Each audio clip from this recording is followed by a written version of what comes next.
Você se recorda que no vídeo anterior eu capitulava duas escolas importantes para que nós entendêssemos a história da conceituação da felicidade, partindo da escola epicurista, que defendia a ideia da felicidade como gestão do prazer, e a escola estoica, que defendia sobre o argumento da virtude como condição de felicidade. Para os epicuristas, a felicidade trazia virtude. Para os estoicos, a virtude trazia felicidade. Este protocolo começa a ser questionado em Aristóteles, que reconhece, neste caso, uma certa radicalidade na posição dessas duas escolas. Porque nem sempre o fato de eu poder gerir o prazer garante para mim a felicidade. Haveria um condicionamento muito restrito. Da mesma maneira, o fato de eu poder aceitar aquilo que posso fazer também nem sempre garantiria felicidade. Existiriam muitas outras dimensões, além da minha vontade de poder aceitar o que a vida me põe e, ao mesmo tempo, de me esforçar a ingerir, no caso, o prazer.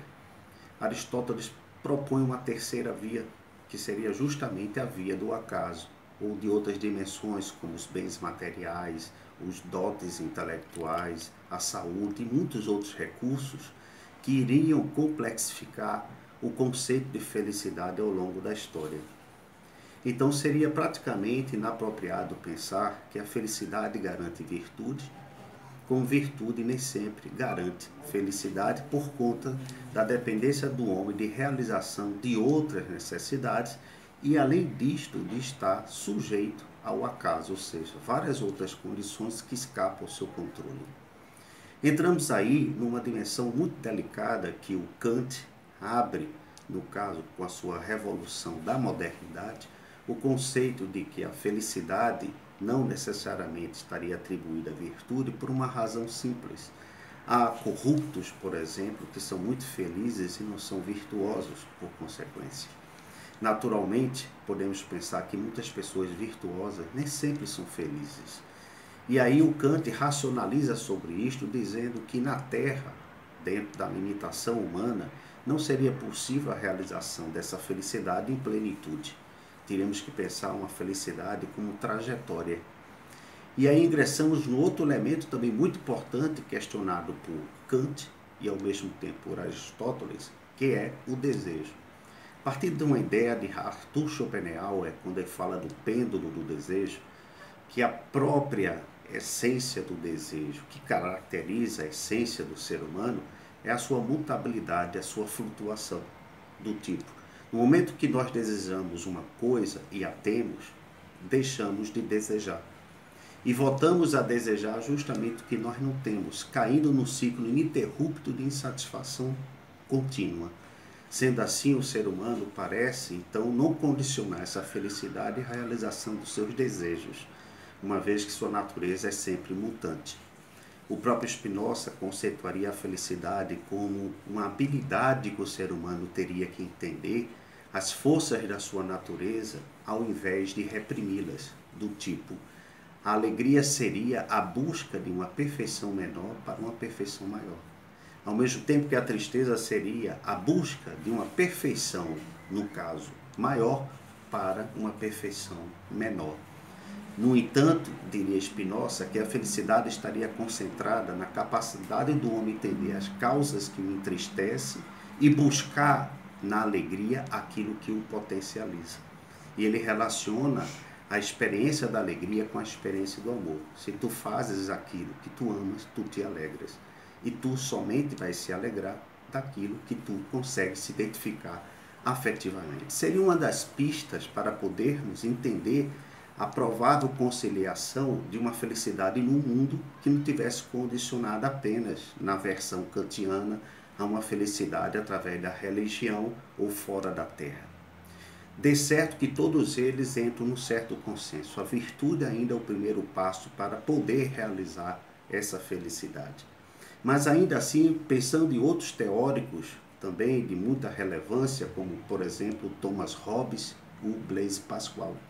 O Thomas Hobbes faz uma crítica justamente a esse conceito da ética epicurista do prazer ou da realização do desejo como busca e satisfação da felicidade, porque ele diz que a nossa natureza eminentemente é uma natureza, digamos, selvagem.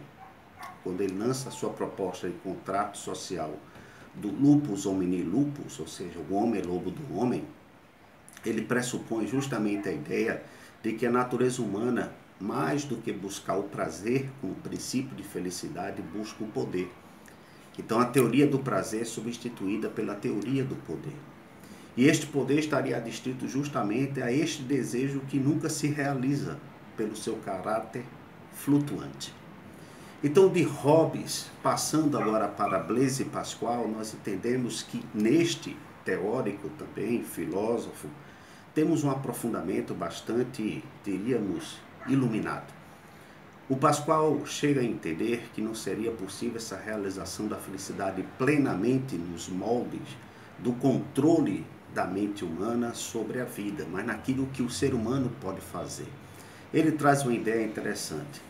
Se felicidade for uma condição de ter, o que nós temos ou possuímos podemos perder a qualquer momento. Então essa felicidade ela não tem uma durabilidade.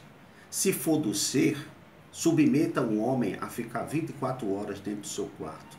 Imediatamente, algumas horas depois, ele começa a se inquietar, avassalado pelo seu nada, pela sua angústia que habita sob todas as suas ilusões que ele vive no seu dia a dia através do que Pascal chamava divertissement, diversão. Ou seja, a felicidade seria uma ilusão, nós buscamos é tentar esquecer de nós mesmos para sermos felizes. Porque essa felicidade ela estaria condicionada a uma graça divina.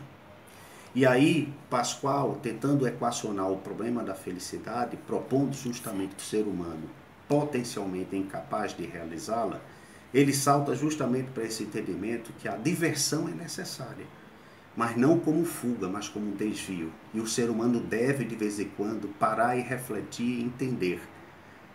Entrar em contato com sua angústia, tentar aprofundar seu pensamento e buscar soluções alternantes com a sua busca de diversão. Seria uma forma de gerir um certo equilíbrio também. Na mentalidade de Pascal, ou na mentalidade, no caso do Hobbes, o ser, o ter, estaria hoje comprometido dentro do conceito de felicidade contemporânea com o aparecer. O problema é que hoje as pessoas procuram ser com aquilo que elas se inspiram e, por comparação, na vida dos outros, que às vezes pode estar apenas no aparecer. Terminamos correndo o risco de copiar em sermos o que os outros podem apenas aparentar e nunca são.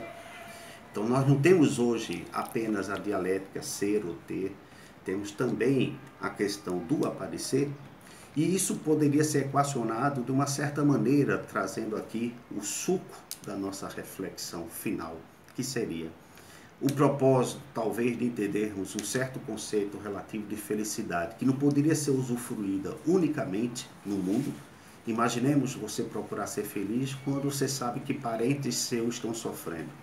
Imaginemos que nós estamos felizes com agora a recente notícia da tragédia em Brumadinho, no estado de Minas Gerais.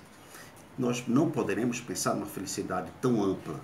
Podemos pensar numa certa relatividade e dimensões, digamos, pessoais, buscando não esquecer de nós, trabalhando justamente essa sabedoria no entendimento do nosso funcionamento emocional e, lógico, na busca de outras realizações. Mas isso tudo se resumiria, então, de que maneira? Tentando responder a pergunta no vídeo anterior.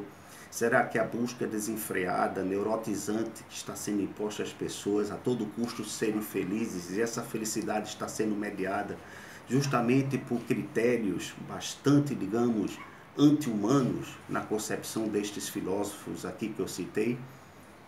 Que tipo de felicidade que estamos construindo?